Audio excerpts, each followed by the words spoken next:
let's look at some examples of simplifying some trig expressions. So over here on my first example, I have cos squared theta divided by tan squared theta. So if I wanted to simplify this expression, I am going to use trick number 2, which is to essentially express everything I can in terms of sine and cos. So cos squared theta divided by tan squared theta, well, I can replace tan with sine over cos. So tan squared, I can replace it with sine squared over cos squared. So if I have a cos squared and I'm dividing it by sine squared over cos squared, that's the same as if I was doing cos squared theta divided by sine squared theta over cos squared theta. And if you remember, that's the same as if I were to multiply. So if I have a fraction in my second term, when I'm dividing something by a fraction, I can turn that into a multiplication by switching my fraction. So now I end up getting cos to the power 4 theta divided by sine squared theta. So nothing's getting canceled out here, but it is more simple because I'm only expressing my trig functions in terms of cos and sine. In example E and F, you'll notice I have the same numerator in both cases. I have 1 minus sine squared theta over here and 1 minus sine squared theta over here. In example E, I am dividing by cos theta, and in example F, I'm dividing by 1 plus sine theta. So if you remember, 1 minus sine squared theta, in our last video, we looked at how 1 minus sine squared theta is actually a Pythagorean identity, and we can replace it with cos squared theta, right? But we also looked at 1 minus sine squared theta and realized, hey, 1 times 1, that's a square, and sine squared, sine times sine, that is also a square. So if I have a square minus a square, that's also a difference of squares. So I could also break that down algebraically into 1 minus sine theta times 1 plus sine theta. Because if you remember, whenever we're factoring a difference of squares, I am factoring it into 1 minus, like the first term minus the second term, square root, of the first term minus square root of the second term, times the square root of the first term plus the square root of the second term. So 1 minus sine squared theta is kind of versatile. I can choose to replace it with a cos squared theta, or I can choose to replace it with a difference of squares.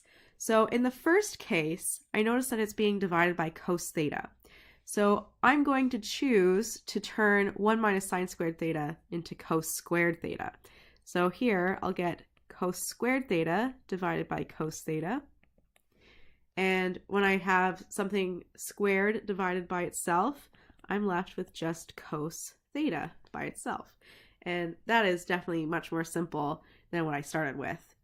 In example F, I notice that I'm dividing 1 minus sine squared theta by 1 plus sine theta.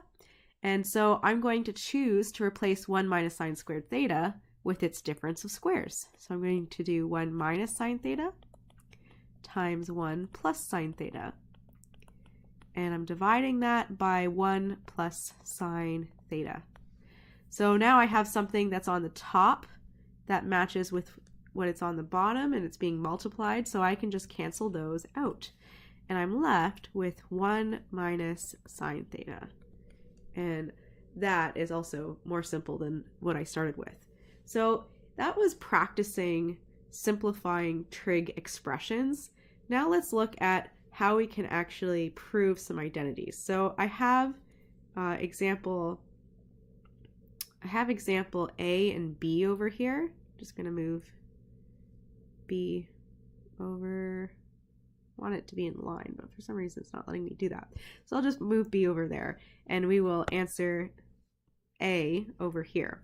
So over here I have 1 minus sine squared theta equals sine squared theta over tan squared theta.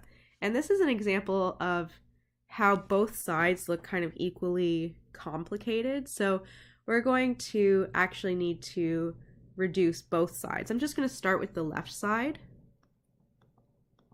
And I can replace 1 minus sine squared theta with cos squared theta. And that is pretty much as simple as I can get on the left side. So now I'm going to switch over to the right side, where I have sine squared theta divided by tan squared theta. And I want to express everything in terms of sine and cos. So if you remember from the previous video, that was trick number 2. So I have sine squared theta, and I'm dividing it by sine squared theta over cos squared theta, because tan is the same as sine over cos.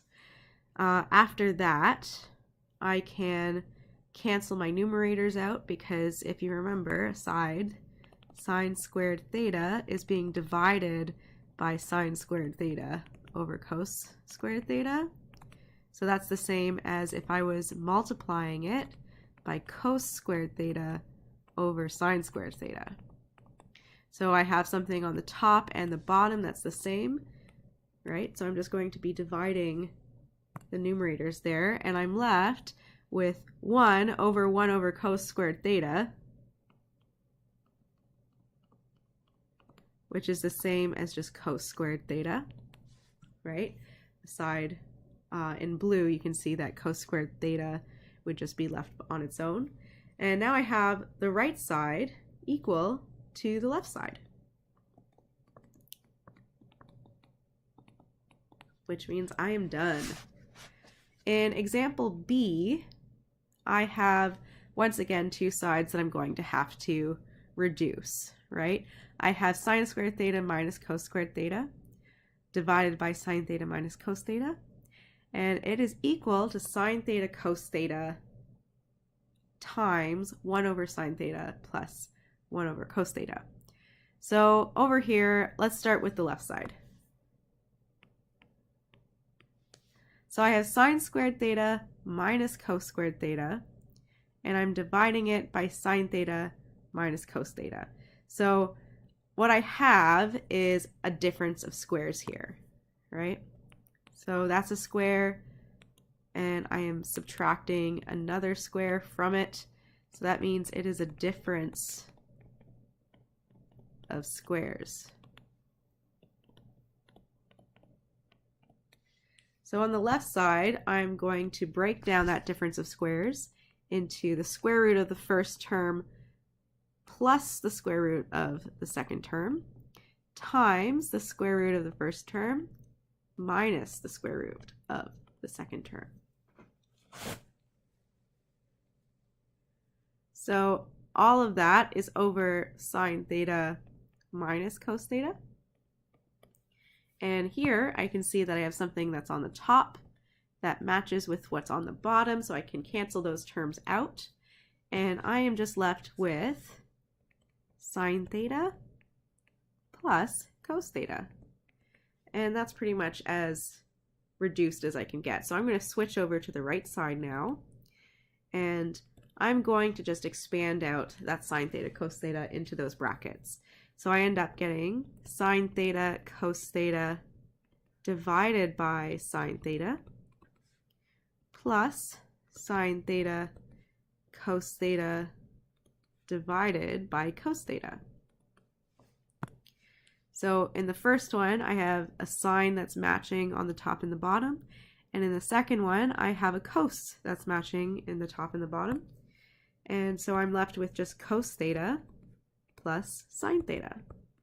And as we all know, 2 plus 3 is the same as 3 plus 2. So this is the same as just sine theta plus cos theta, which is of course the same as our left side. Left side equals right side. We have proved this identity. Let's do 2 more examples.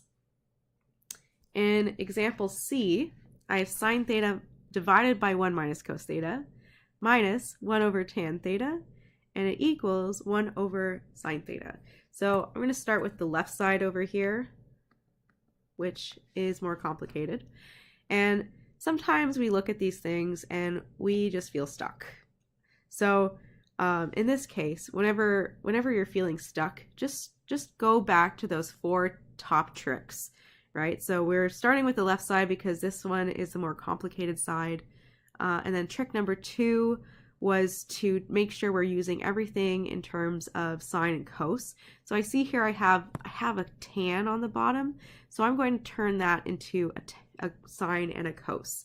It is kind of tempting to want to turn this into a cotan because I know 1 over tan does equal cotan, but we're going to stick to only using sines and cosines whenever possible. So here I have sine theta over 1 minus cos theta, and I'm going to turn 1 over tan theta into 1 over sine over cos, which is going to be the same as just cos over sine. All right, so now I have one fraction and I'm adding a second fraction to it. So I need to use my rules for adding fractions, and I need to get a common denominator. So in order to do that, I'm going to multiply my first term. I'm going to multiply that by sine theta over sine theta. And I'm going to multiply my second term by 1 minus cos theta divided by 1 minus cos theta.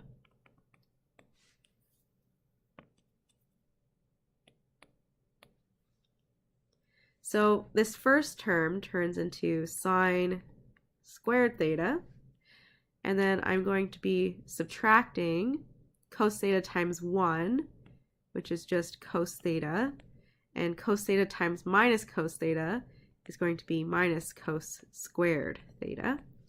And all of that is over the same denominator, which is 1 minus cos theta times sine theta.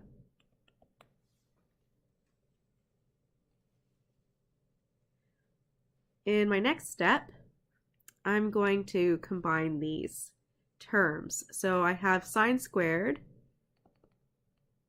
theta minus cos theta, and minus times a minus is plus. So I end up with plus cos squared theta, all divided by 1 minus cos theta times sine theta. And I notice over here, trick number 3 was to look for squares and the Pythagorean theorem whenever possible. So I notice I have a sine squared theta and a plus cos squared theta on top. So I'm going to just group those two together.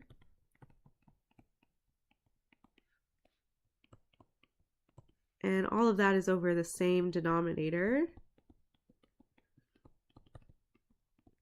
Little extra trick as well is that whenever you're adding fractions, might as well just keep the denominator factored. There's not a lot of point in expanding the denominator because sometimes things actually end up canceling out as well. And as we see over here, sine squared theta plus cos squared theta, well, that's Pythagorean identity, right? So we can just replace that with 1. And I'm left over with 1 minus cos theta. And when I divide that by my denominator, I notice, hey, I've got the same thing on the top and the bottom. These can just cancel out. And so I'm canceling out 1 minus cos theta with 1 minus cos theta. And I'm left with just 1 over sine theta. And that, if you remember way back to our right side, that is actually the same as our right side. So our left side equals our left side. Okay, let's do one last example. So I've got cotan squared theta plus 1 equals cosecant squared theta. So I've got cotans and I've got cosecants, and I got to remember that I want everything in terms of sine and cos. I know that cotan, so if you remember cotan, let's write this in a different color. Cotan theta is the same as 1 over tan, which means that I can write it as cos theta over sine theta. And cosecant was the inverse of sine, so I can write that as 1 over sine theta. So I'm going to start with my left side over here, and I'm going to just reduce that as much as I can. So cotan squared is going to be cos squared over sine squared theta, and I'm adding a 1 to that. Okay, so I'm adding 1 to that. I also, before getting too ahead of myself, I also want to reduce the right side because I can see that there's more I can do on this left side, but I know that on the right side, I'm going to be left with like cosecant. I'm just going to replace it with a sine. So since cosecant is squared, it's going to be 1 over sine squared theta. Okay, so now that I know that's what I'm aiming for with my left side, I already have this sine squared in my denominator. So I'm going to want to keep that in my denominator because I see that my right side has a sine squared in the denominator. So if I want to add 1 to a fraction, I'm going to need a common denominator. And 1 is something that's really easy to maintain as a common denominator. Right? So if I want to turn 1 into something that's over sine squared, I'm just going to multiply it by sine squared. So 1 is the same as sine squared theta over sine squared theta. So now I have a cos squared theta plus sine squared theta all over the same denominator, sine squared theta.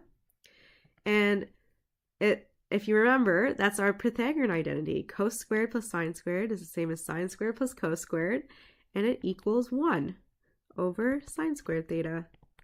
And I have reached that right side. Left side equals right side. I have proved this identity. Good luck, guys. Make sure you get your homework done. This is the kind of thing that really just takes lots of practice. And as we practice the trig identities, we start realizing more and more, like it's kind of like little tricks kind of just start jumping out at you. And really, whenever you're getting stuck on one side, maybe it's time to start working on the other side and simplifying it down as much as possible. And, you know, just practicing as much as possible in this. Okay, good luck.